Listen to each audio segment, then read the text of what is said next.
Thank you, everyone, for being here this evening. The title of my talk is Evaluation.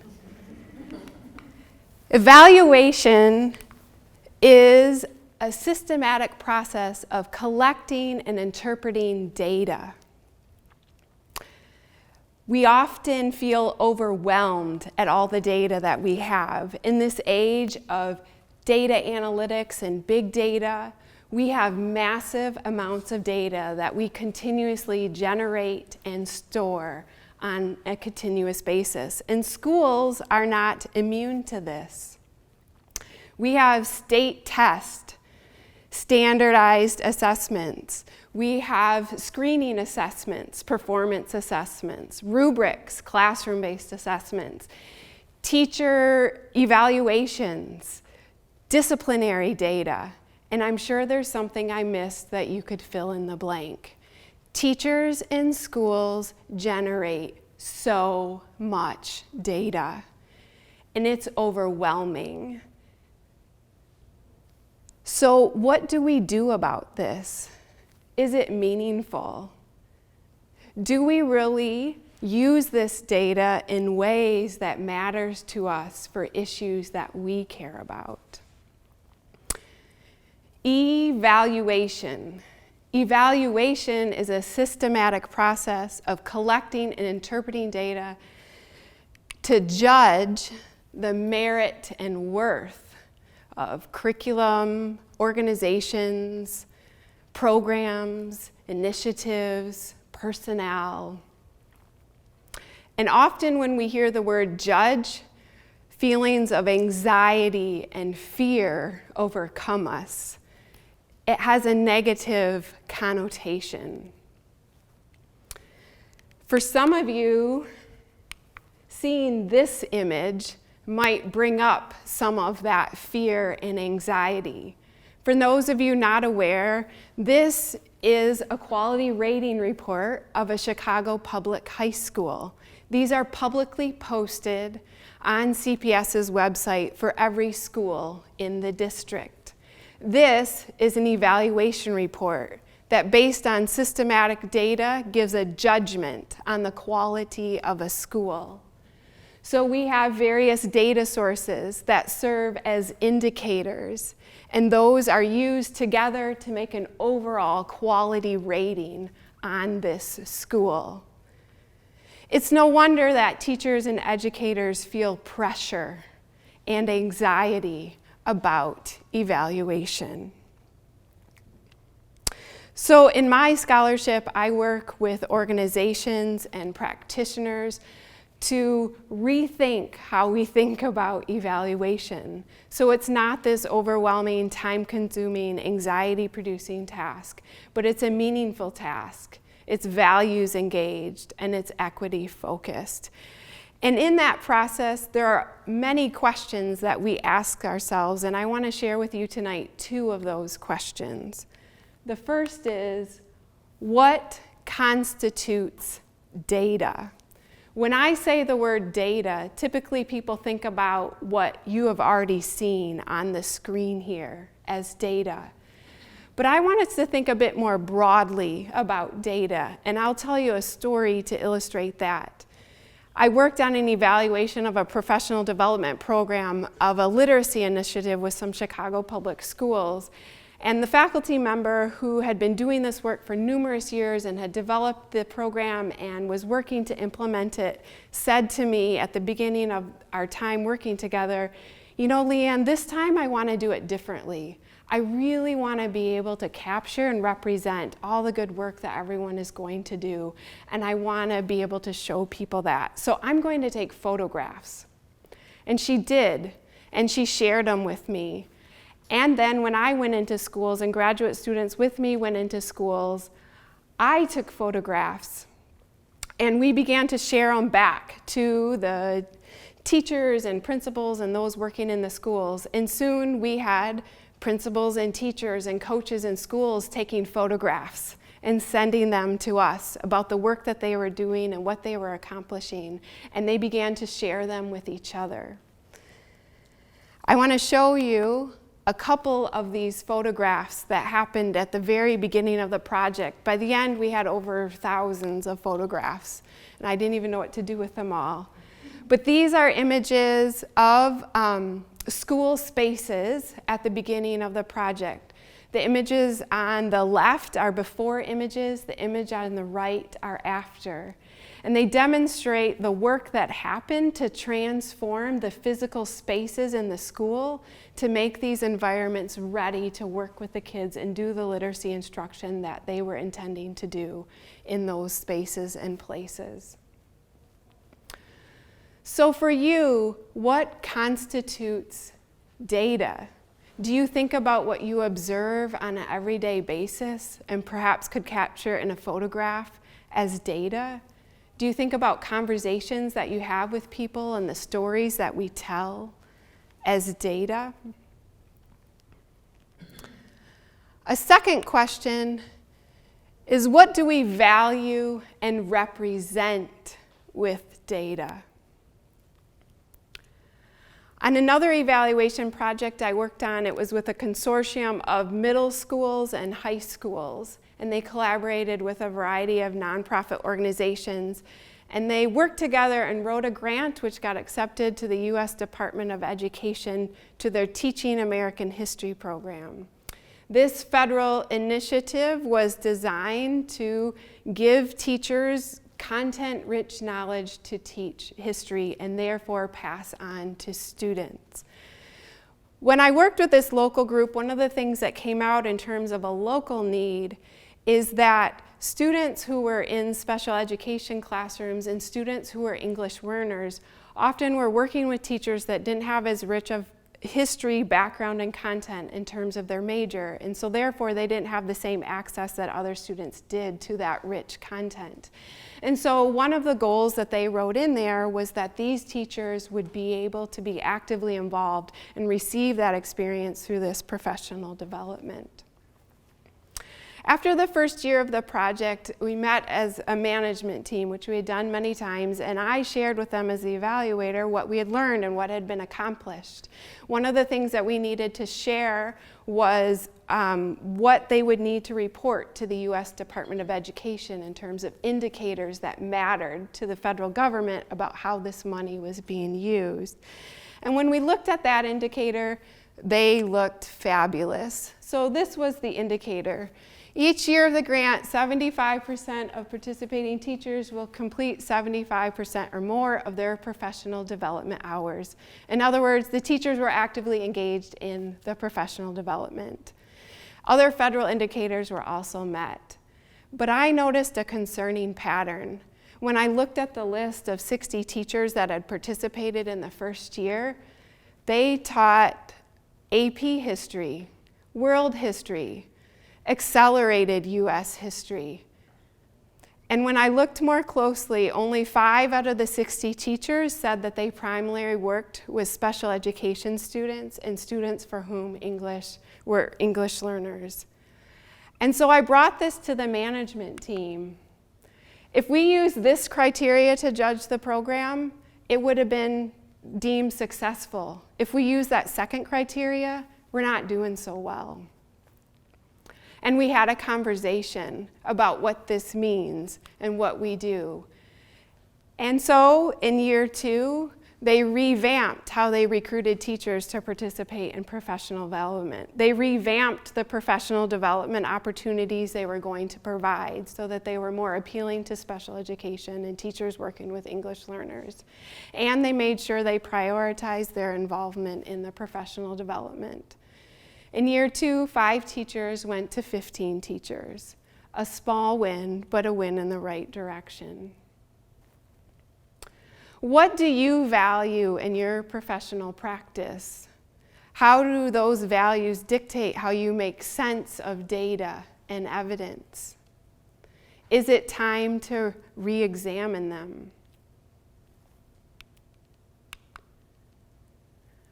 So evaluation doesn't need to be this overwhelming, anxiety-producing task.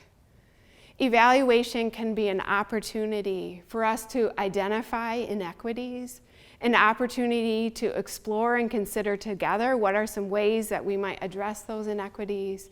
And it can be an opportunity to monitor and hold ourselves accountable to what we're working together to do to build an equitable society. And this is what we value at Loyola, teaching technical skills of how we utilize qualitative and quantitative evidence, teaching skills around how we have explicit conversations about what we value with others, understanding our own values, what we bring to a conversation, and being open to change. Thank you very much.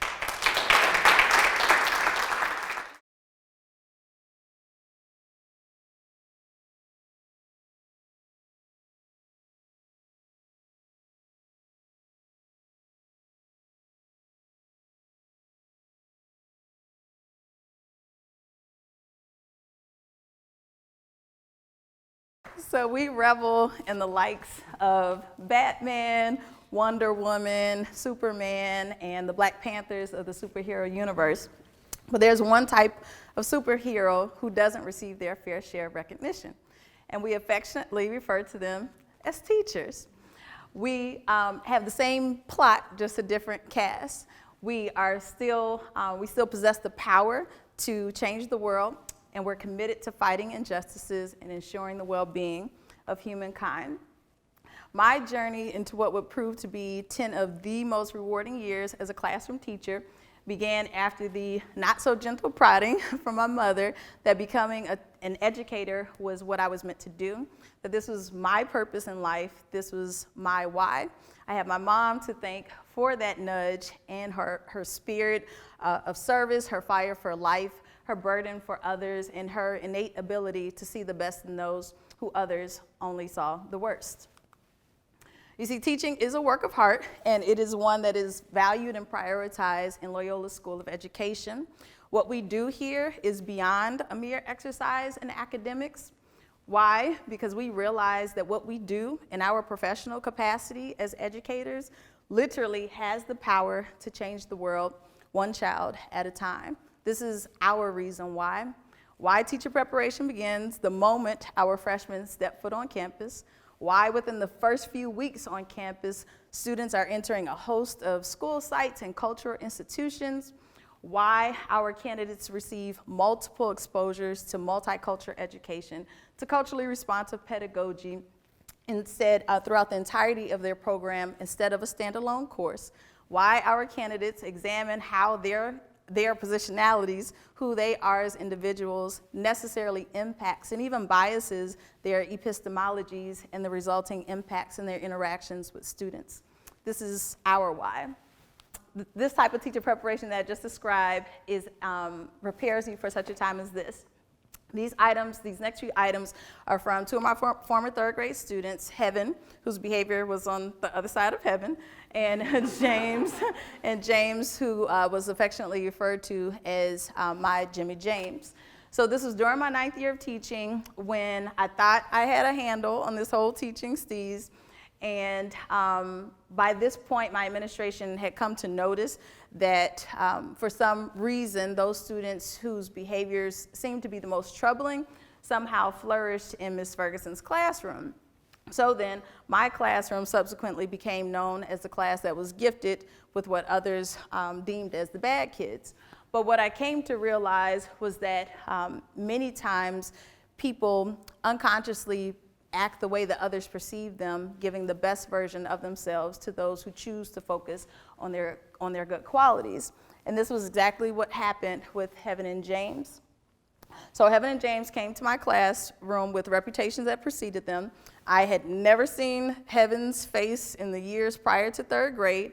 I only knew of her reputation because it was regularly spoken of by teachers and administrators. James was a class clown, and he had received more than his fair share of detentions and suspensions and had become accustomed to getting kicked out of class. Heaven and James were part of a larger classroom that was infamously known as the class that no specialist wanted to teach music, art, or PE to, and that no guest teacher ever wanted to teach for in my absence. What Heaven, James, and the other students in my class were given was a chance. Their reputations were left at the door. Ms. Ferguson pulled upon best practices in the field, prioritized learning experiences that capitalize on students' funds of knowledge.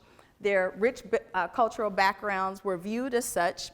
Their parents became regular complements to their learning experiences, and their otherwise challenging behaviors were channeled to more productive ends. So instead of kicking students like my class clown, Jimmy James, out of the classroom, he came to learn of the leadership qualities that he possessed, and having the prowess to be able to command an audience the way that he did, the intuition to know how to satisfy his audience, the charisma to know how to charm others, and his yearning to be the center of attention, and he began to lead lessons for the remainder of the classroom.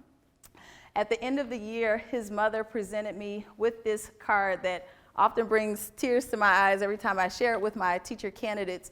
And she shared how ever since her son had been in school, how she had to fight for her son's life. This is a mother of a child who was only 8 years old at the time. And she shared how she appreciated me loving James, correcting James, and helping him to see the leader that he actually was. For 1 week straight, Heaven brought a different gift to me at the beginning of each school day, including these socks that were especially made by her grandmother for me. I remember thanking Heaven and asking her what prompted her thoughtfulness, and she shared that I was the only teacher who treated her fairly and actually made learning fun. You see, this type of teaching with Heaven and James is a type of teaching that helps to transform the human condition, to change the world.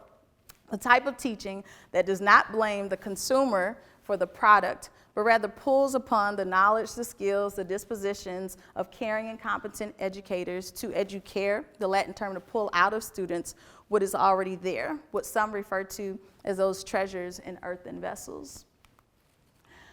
The roles and responsibilities of a professional educator are great. We are developers. We see the potential in others. Each individual is a work in progress, alive with possibilities. We're generous with praise, quick to smile, and always on the lookout for the positive in a situation. We practice the art of giving, the giving of our time, our resources to our future. We bolster the self-esteem of students, recognizing the importance of developing the whole child. And we have this deep and abiding concern for our students, the reason driving the giving of our time and our energy. Is all of that necessary? The answer is yes. We have an educational system that is failing some of our most vulnerable populations of students. Far too many of our students are looked at as a collection of pathologies, as undeserving, as burdensome, and without hope.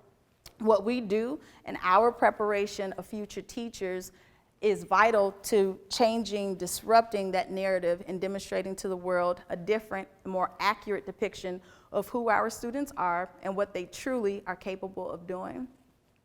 In the words of Rita Pearson, how powerful this world would be if we had kids who were not afraid to take risks and not afraid to think and had a champion.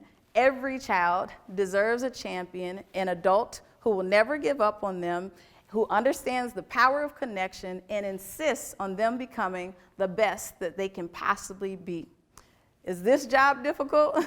You bet it is. But that's why we wear the S on our chests. We're educators. We're born to make that difference. Thank you.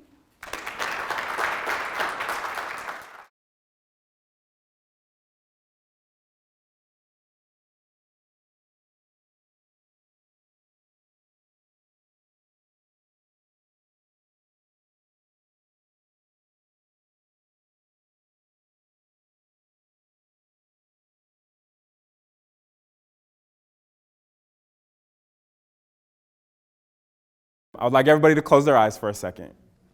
And I want you to visualize the first image that comes to mind when I say the word democracy.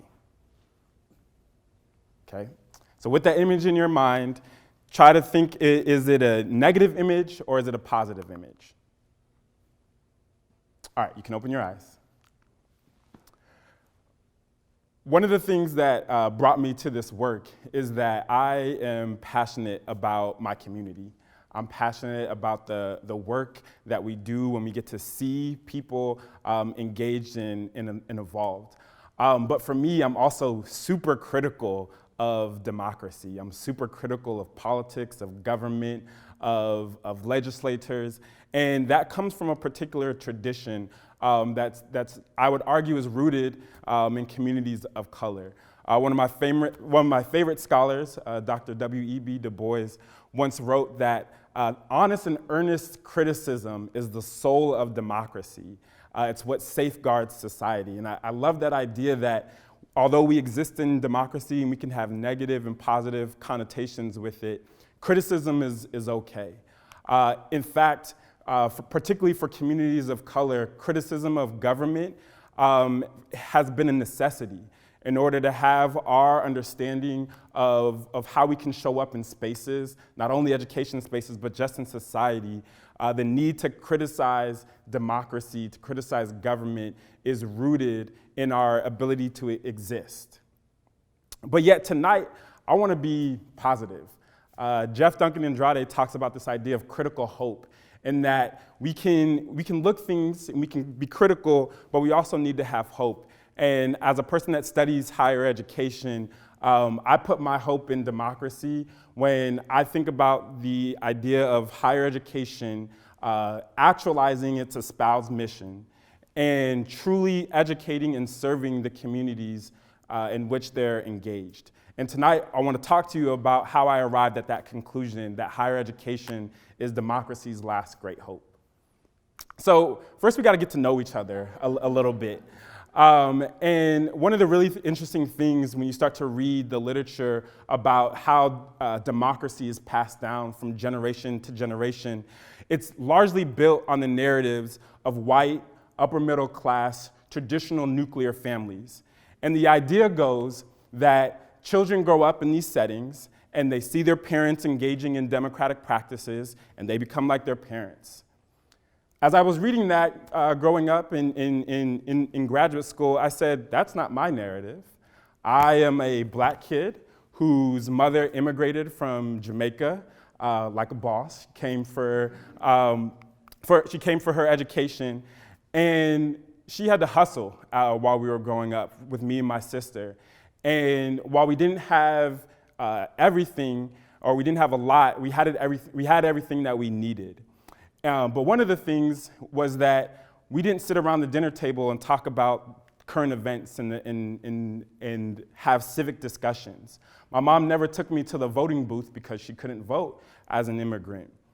So for me, and in my educational journey, my educational journey and my ability to be involved in community organizations like the Boy Scouts is where I started to learn about democracy.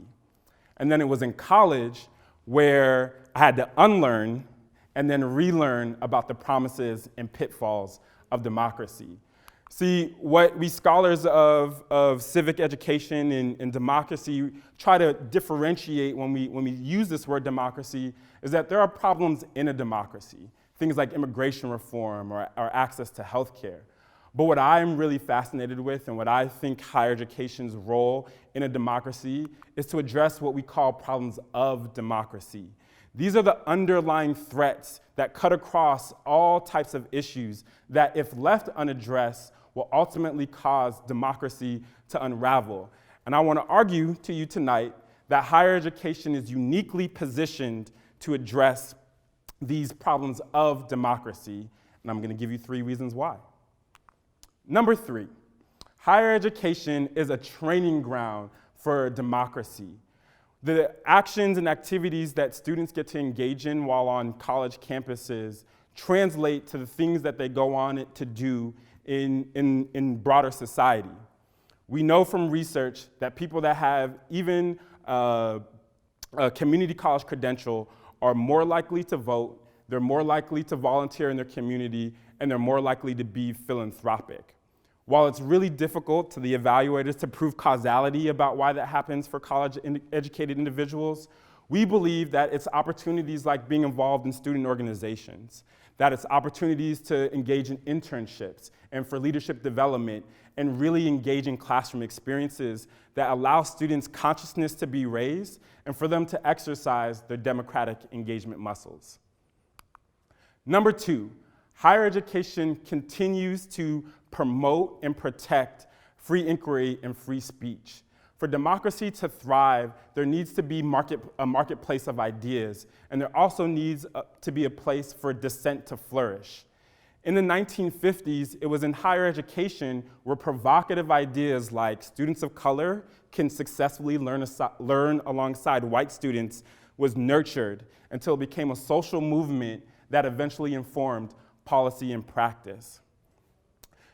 Concepts like tenure that protects the academic freedom of faculty members and the ability for students to explore their political identity on college campus continues to be able to be supported because institutions support free inquiry and free speech, despite what President Trump's recent executive order may suggest. In fact, a couple of my colleagues who just wrote in an edited book that I have coming out this summer, have a really interesting chapter on the conservative movement in higher education, where they argue that although conservatives rail against higher education, it is necessary to the conservative movement to have higher education to criticize while also sending and supporting students to be trained in conservative values and ideals. And that wouldn't happen unless higher education was a space for free inquiry and free speech. Finally, higher education cultivates interactions across difference. And what I mean by that is there are few spaces left in our society where people have the opportunity to meaningfully engage and learn from people who are different from them. Research already shows that houses of worship, neighborhoods, and places where people spend the majority of their leisure time are more segregated than ever. The second most diverse place is usually where people are working, but you all know your coworkers and you're not really meaningfully engaging with your coworkers. So it's higher education, it's faculty members and student affairs educators that create spaces and challenge and push students to think and to learn from people who are different from them. And we know that for democracy and for us to navigate those problems of democracy around polarization, we need to be able to talk and learn from people who disagree with us and do that in ways that are constructive and move us forward to address our problems.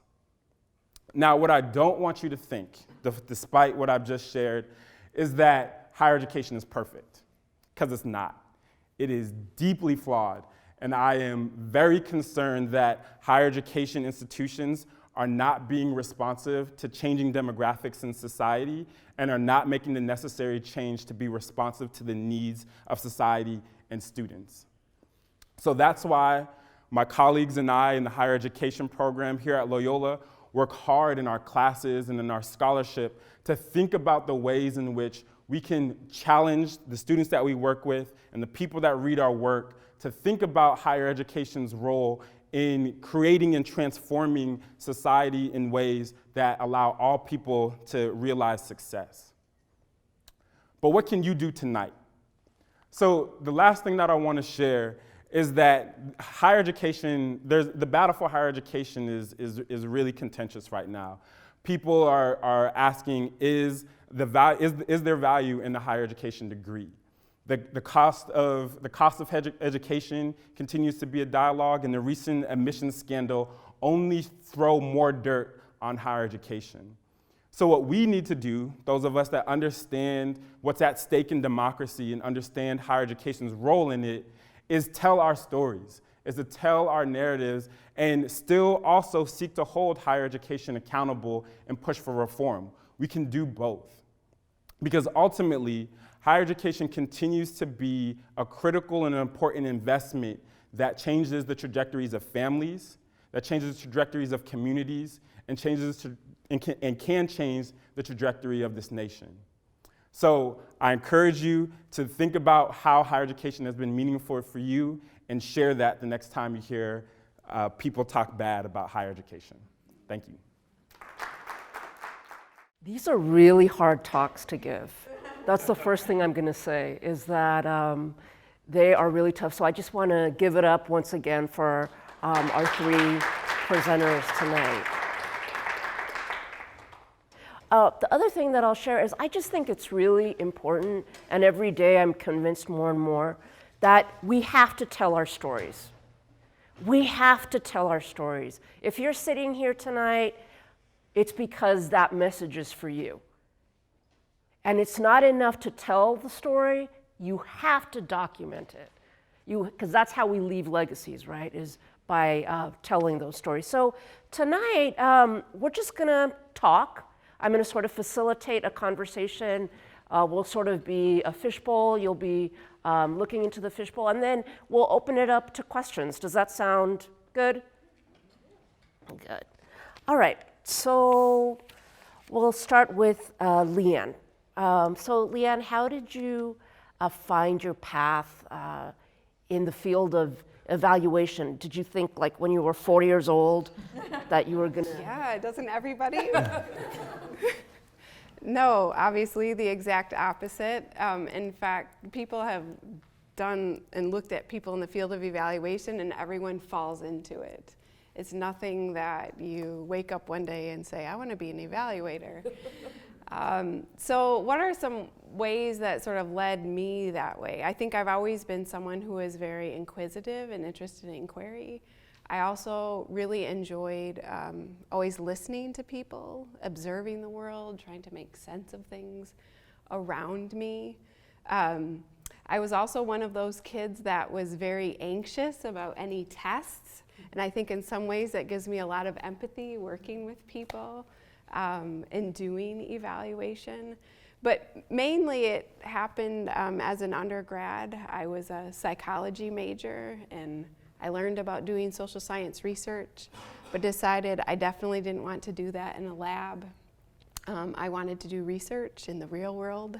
Evaluation provides that opportunity. And I had an internship where I went into homes and interviewed women who were transitioning to motherhood about their experiences. And I was in a variety of neighborhoods, and then I would go back and I'd have to clean this data that we were collecting. And I continually wrestled with, how do we really represent? I was in this home and I smelled it, I experienced it, I met the people there, and yet this is what we took away from it. And how do we make sense of that? And so I happened into a graduate program that gave me some answers to that.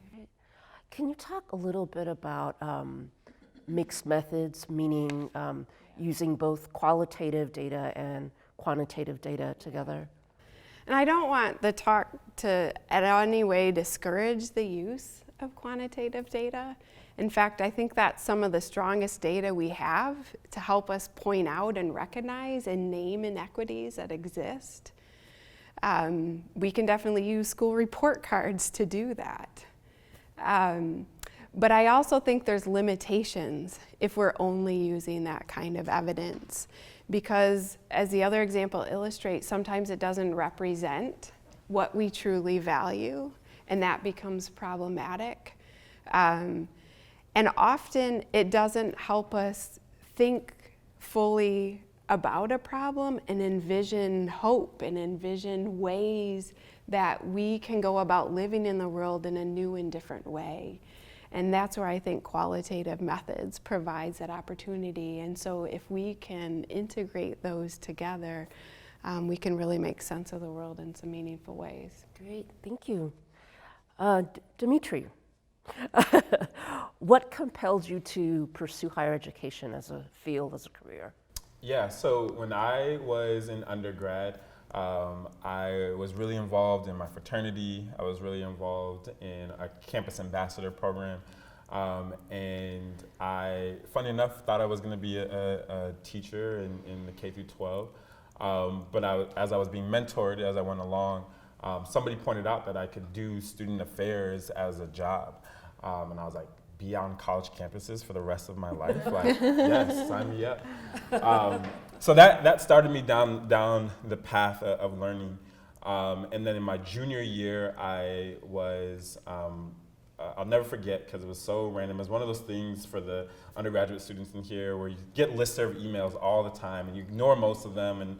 And I ended up just catching one that was a program for black males interested in getting their PhD in education. And I was like, okay, and it was at the University of Pennsylvania. I thought it was Penn State. And I ended up applying for it and ended up making it through. And that was life-changing because that showed me the research side of higher education. And I'll never forget the professor that ran the program picked me up in his BMW and he was playing Lil Wayne, which dates me a little bit. But I was like, professors listen to rap music? Like, where am I? Like, what is this? Right, and that's the pen part of it. And so I was like, wow. And so I started to learn about the role of research in higher education and that there is an opportunity, if I could be savvy enough, to merge my interest and love of the student experience and what happens in college, the magic that happens in college, and being systematic in terms of researching it and sharing that information so that all the places where there are inequities in higher education, we can address those so everybody could have an experience like I had and speak highly of their undergraduate experience like I did and have an affordable undergraduate experience like I did. So that's what led me into the research side, and I got super passionate about trying to become a professor that would hopefully get the opportunity to do research that informs the practices of students and student affairs educators and faculty members. And it was a very circuitous route to it, but I'm here and I'm having a great time. And what inspires you to do the work that you do every day and teach? Yeah, so I mean, I think a lot's at stake. Like I believe in what I shared, and that I am very nervous and scared for democracy, and I have been even before the 2016. And as a person that identifies as religious, as a person that is involved in the community, I think there are a lot of different things that other institutions are trying to do, but I'm really convinced that higher education has to be better at what we're trying to do if democracy is going to have a chance to survive, so that my daughter has a chance to experience the fullness of her life. And so that's what drives me, is that I want to help train future educators. I want to help train people that are currently working so that we can be responsive to the needs of democracy. And so it feels like a lot's at stake, and that's what kind of keeps me coming back. Awesome. All right, Kelly, do you remember stepping into the classroom for the very first time? Yeah, I still have my war wounds here. Definitely that was a year that I will never forget. Definitely my most challenging one outside of my 9th year of teaching. But yes, I do remember that very vividly, and it was very transformative because it was, you leave your teacher preparation program feeling like you're equipped to change the world, but then you step into a space where you realize that sometimes not everybody shares those same mindsets that you have about teaching diverse students, and you're hit with a whole bunch of challenges and you begin to wonder, did I make the right decision or not? But I'm glad that I stuck with it and, just persisted, and you find your community, folks who share similar mindsets to kind of help you out and encourage you along the way. And you work with pre-service teachers now. Correct. So what is the one thing that you hope that new teachers going into the field know? I think the number one priority for me that I hope that they all take away is just realizing how transformative culturally responsive pedagogy can be in the lives of our students, in its ability to truly disrupt these narratives that we see about the lack of proficiency for diverse groups of students, that it provides an opportunity for students to cohere their learning, that when you remove that, you lose lots of opportunities for meaningful learning to occur and for students to be excited about being in that space. And that's a priority that I'm pretty sure most of my candidates know. If you don't take anything else, make sure you take that with you.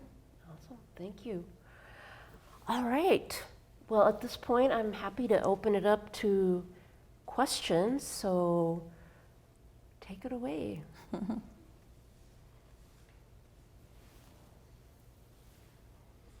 Yes. How are you doing? I'm Antonio Salvador, graduated of Loyola, May last year. Yay!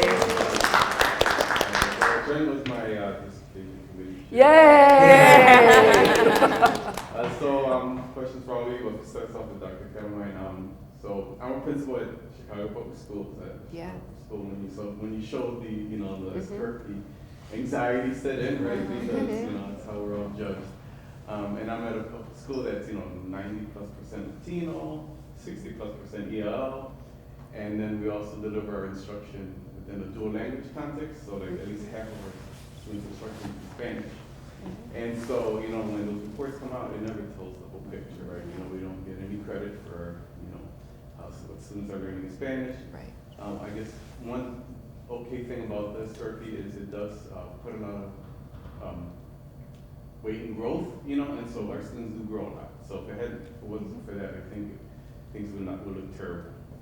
So I guess my question is, how can institutions of higher education help change some of the policies at these bureaucratic institutions, that are CPS, and maybe with the new mayor things will change, but I'm wondering what ways, because whenever I'm given the opportunity to provide input on changes, I'm always there. I send in comments, I email the people all the time, and nothing ever seems to change. So I keep fighting, but I'm wondering how a partnership with institutions of higher education can help change that. Yeah, I mean, I think institution of higher education definitely can, but I think it's also bigger than that, because it's part of just our culture in our society right now to rank and have these indicators. Like as an example, do you ever go to the grocery store and then you get asked a question when you're checking out? Like, were you satisfied with your visit today? Do you know what? They're getting ranked. Or I went into a procedure for the hospital and a nurse is wearing a button. Are you satisfied with your services today? Rate me a 5. So it's not just schools, it's not just this isolated, it's our overall culture of expecting it. And I think on the school side, one of the main avenues is, I think the people who use it for most are in some ways the consumers looking for schools. And how do we change that mentality of that those aren't quick, easy indicators to understand what a school is. But yes, it's we're going to need more than you and I. But yeah, we can't get anywhere if we don't at least partner. I wish I had more encouraging words. Yeah, I have a question for Demetri, and it could, anybody can chime in on it, but just really interested, I'd probably argue with you a little bit on, is higher education I don't know if you said the best hope or the last hope? Last, yes, last hope. Yeah, then I would say probably middle school and high school is the next to the last. Okay. Because, public schools are still one of those places restricted, obviously, through segregation and selective enrollment and schools of choice, et cetera, et cetera. I still feel like that's a place where the public comes together in some restricted ways. But my question, I think, is about kind of the difference in the role of the university in kind of, and we've had this conversation a little bit before, this distinction between students participating in democracy, right, as kind of a civic enterprise, civic engagement, right, and then political engagement, right? And so, how far can we kind of push that? I would say that Loyola has a kind of a value system that embodies social justice, but I feel like its work is about in kind of encouraging students to participate, right? Civic participation as opposed to political participation. I just would love to hear you talk a little bit about, where is that line, and how do we push, and can we push from civic participation in existing systems that work for some, right, and political participation that I think is more about disrupting systems that don't work for a lot. Mm-hmm. Yes. So great point. You should be up here because that is a similar point to what I would say. It's a great question. In the short of it is that I think that part of what higher education has gotten into a trap is this idea of promoting civic engagement, in part because students come from their high school experiences, having volunteered, having been involved in their communities, and so that for some students is a nice scaffolding approach to say, oh, just continue that in higher education. But I also suggest, and there are also students who are coming that have been involved in political activity well before they even get to higher education. And so that's where we get into like the causality conversation of, are the students that are politically involved are already coming to college anyways and higher education is not doing anything? Or is there something about higher education that allows students to learn more about their politics and how they want to enact that? And the argument and why I would agree is that I think the space and time to allow that continuum and that spectrum to exist, to me, exists uniquely in higher education, where you can have students who have these different practices and who are, deciding to be involved in the student organization or to be an activist or to just take a class and learn more about it, and that sort of agency to pick and choose what that experience looks like. I think higher education needs to do a better job of helping students reflect and connect those pieces, because that's where I think part of the transformation comes. But we're still comfortable in the civic engagement space, and so some of the work that I'm doing is trying to have a both and conversation, because the civic engagement enterprise is very entrenched, and so I think how do we then create scaffolds for students to continue to think about what does political transformation look like, what does involvement in democracy look like, and how is that different from volunteerism or civic engagement as you might have been taught or learned it. And there are conversations happening in pockets, but how does it go into a social movement, I think is where a lot of us, you included, are trying to think and push institutions. I do have a question for Dr. Kelly, and just kind of to get you to elaborate, because a lot of what you were talking about in your talk and your experience does reflect on a lot of the things that I've gone through. So my question is, when it comes to like providing an authentic and radical witness in those spaces, would you mind elaborating a little bit in the concept of self-care? Because so personally, a little bit, I come from a clinical background, and not a single class that I ever took about schizophrenia or some mental disorders ever prepared me to have a conversation in the middle of someone having a mental breakdown.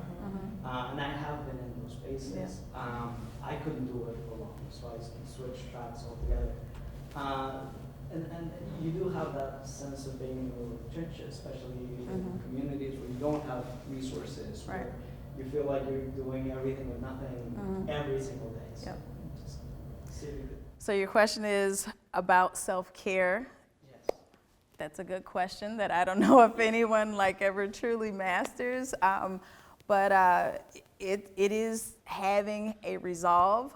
For me, where I decided to go work was in a predominantly African American and predominantly low-income community, in particular because that is where I was most passionate. I knew I heard way too many pejorative understandings of what those communities look like. So I think the fire in me is what was fuel for me, and what helped to transcend all of the other issues that came about. So I think one, just being in a space where you know you're operating in purpose is important. for sure. And in terms of self-care, again, you make sure you take those days off when you need to. Again, you have to find your community. Sometimes that community might only be one person or a few people. I remember some really great advice, very simple, but great advice that I received when I was in my teacher preparation program was to make friends with the custodian and the secretary. One, and two, I think the latter piece as being the most impactful was to stay out of the teacher's lounge, and that was to represent staying out of spaces where negativity was harbored. And I remember thinking, because I am a very positive person, and I remember thinking that, you know, I could overcome that. That wasn't a problem. And I remember, naturally, as a new teacher, you want to build community with the folks who you're working with, spending a whole lot of time with. And I remember something ended up not feeling right about my aura, and I realized that I picked up on the negativity that was in the teacher's lounge. It's very easy to complain about lots of things in education, for sure.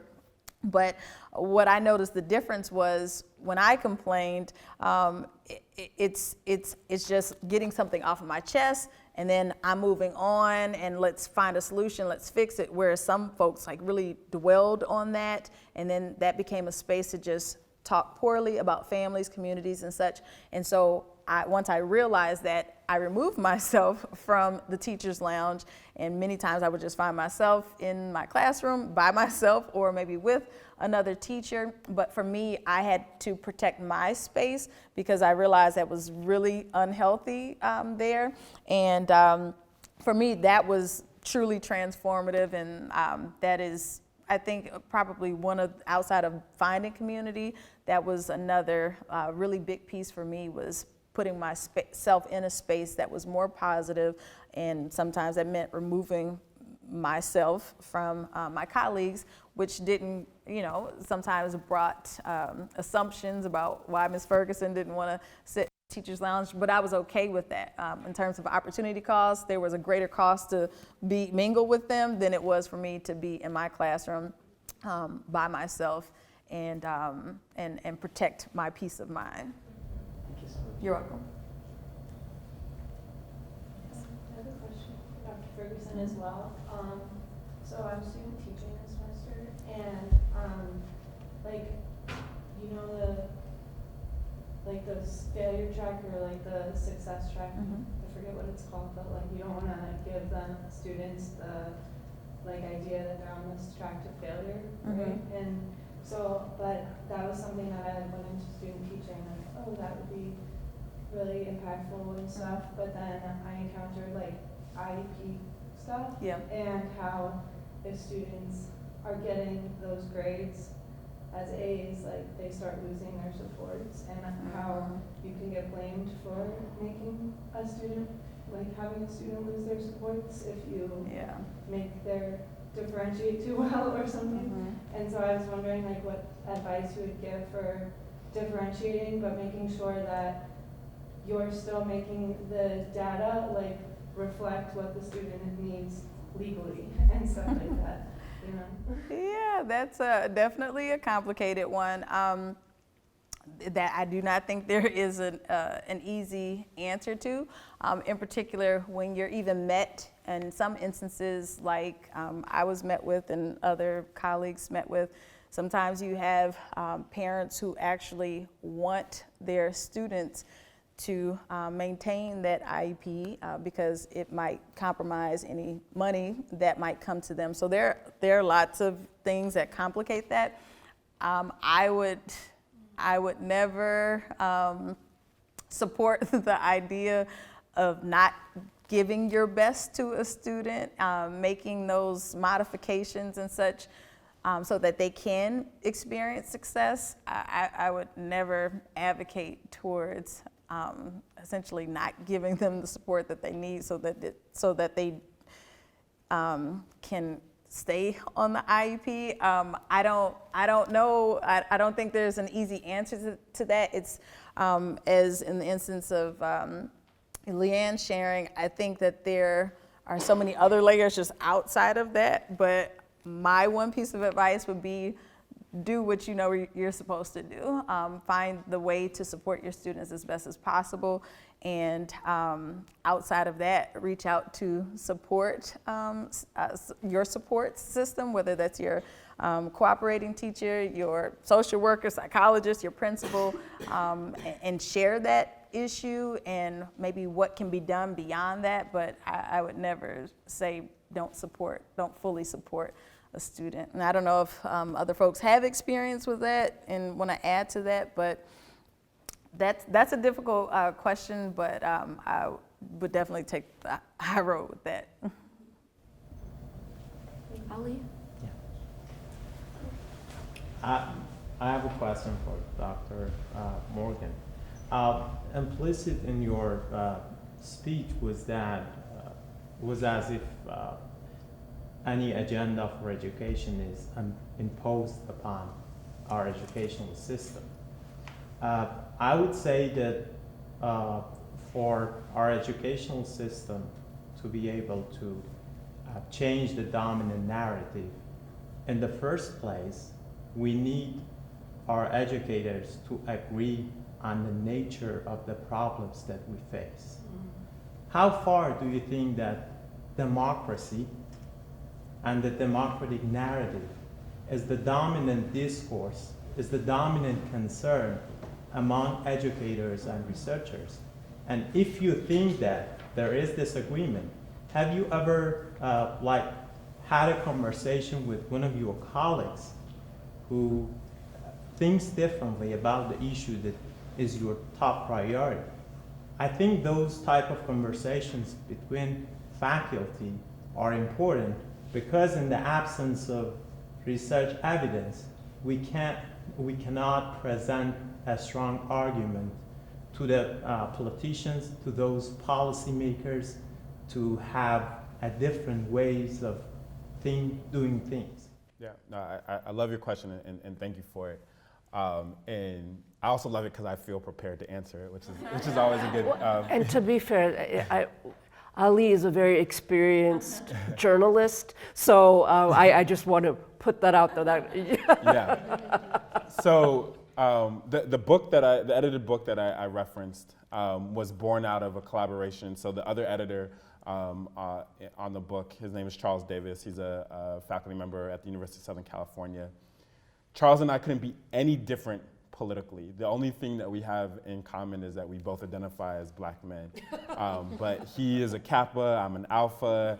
He believes in activism and overthrowing current government. He ended up, I feel like one of the sort of stripes for activists is to end up being vilified by the conservative media. And he had a tweet that went viral in the conservative space. So we couldn't be any more different in sort of how we think, because he would definitely label me as an incrementalist, as a person that subscribes to the ideals of democracy, and implicit in your question, thinks that is not disruptive and or transformative enough for the uplift, particularly of communities of color and people with minoritized identities. And so our friendship and our frenemyship was born out of these deep debates and conversations about that. So I think about it often. He's pushed me to think about that a lot. The reason, and trust me, I have my critiques of Dewey and Gutman and all the people who champion democracy, particularly from this narrative of sort of the white middle class aesthetic of how education should be. But part of me deep down wants to believe, particularly when I think about the history. So one of my favorite books is James Anderson, History of Blacks in the South.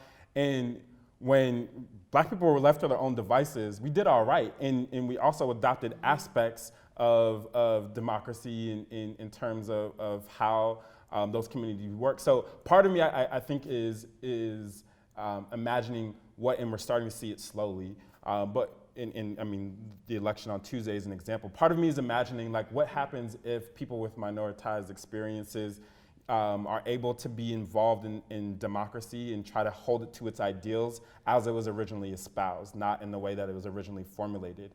And what happens if we get those opportunities and chances to right the wrongs of the past and to live into the ideals of freedom in the ways that allow all people, minoritized and not, to realize liberation and freedom. And I believe of the democratic, or of the government philosophies tried, democracy has the best opportunity to do that. And our education system should be rooted in that. I totally agree, and we can debate for days why that is probably and couldn't be and shouldn't be the way that we frame things. But I just believe that we're, you know, Barack Obama said it and stole it from Martin Luther King, not stole it, but borrowed it from Martin Luther King, that the moral arc of the universe is long, but it bends towards justice. And I believe that, and I would argue the same thing about democracy, that democracy is broken and it was never perfect. But I think it's bending towards this ideal that allows people to experience freedom when we're sensitive to what that needs to look like. And if our education system's not set up for that, it's hard for me to think imaginatively enough. But Charles likes to remind me very often that there are other more transformative and liberatory ways to go about education. And so I buy that, and I love that conversation because it pushes me into a place of discomfort to sit outside of my incrementalism. So let's take one more question. Yes. So I teach, you know, and when you get a student that comes into your class, he is not just, or she is not just, you know, A or B or what they know. So you have to teach the whole child. So just from you guys, what do you feel like the goal of education should be? You know, because I feel like there are stats that you have to hit, or there are markers that the kids need to learn, but fundamentally, you know, I think sometimes I have a different goal of educating these little ones that I have. So I'd just be interested to see like what your personal goals of educating kids and educating students who are going to be teachers would be. I would definitely say there are many things, but some of those that come to mind immediately. One is one of my goals is that students just develop a genuine love of learning that will fuel them throughout the entirety of their lives.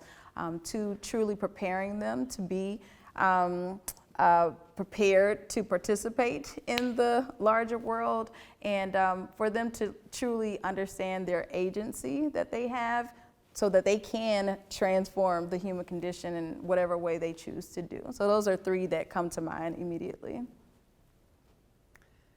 If I put on my parent hat right now, I will second and echo Kelly and what she just said, but also add from an evaluation side that it's those kinds of qualities that are so difficult, right, to measure. Like, my daughter had to take, you know, the state test for the first day, and she was like very nervous, right? But I keep telling her, at the end of the day, it really doesn't matter, because that's what we care about. And that's where I think having these mixed methods and multiple ways of knowing, because you as a teacher can observe when that's happening, right, to a student in a classroom. You can see that in assignment or work that they produce. And you know, that's important. And I think it's really important to preserve and keep that in mind and weigh that with also, you know, how their reading comprehension is doing. And finally for me, one of my chief goals is, especially when I think about the students in our program, is that they have a toolkit that they can pull from to be effective educators. And so we necessarily need students to understand organization and governance, so that we understand how structures work and create education systems, but we also need multiculturalism and social justice so that we understand ideas around how oppression operates in schools and in society. And we need curriculum so we know that how our students can be taught and how they learn well. And so I think if we are able to educate students at any level, but particularly in higher education, with a toolkit to be responsive to how complex and quickly things change, and that our students feel, maybe I'm not an expert, but I at least have a higher floor, I have a foundation that I can build on to then go and learn. I shout out my student, didn't take budget and finance, but was able to share, like, I had enough tools to figure out how to do what I needed to do to get the job done and to support my unit. Like, those are the things that I want to hear, because that means that we did an all right job preparing our students to go into to be effective educators. And so that's what I hope to continue to hear. If I could just add something, because that's an excellent question, is, you know, I think about Maria Montessori and the whole child. We all know, if you've ever been around a child, a baby, you're like, where did that strong personality come from? Because they haven't gone through education yet. So I think right now what we do with education is we try to shape students, but they already have everything inside of them. And so to me, the goal of education should be to let that child's potential be. You're just a facilitator of that, right?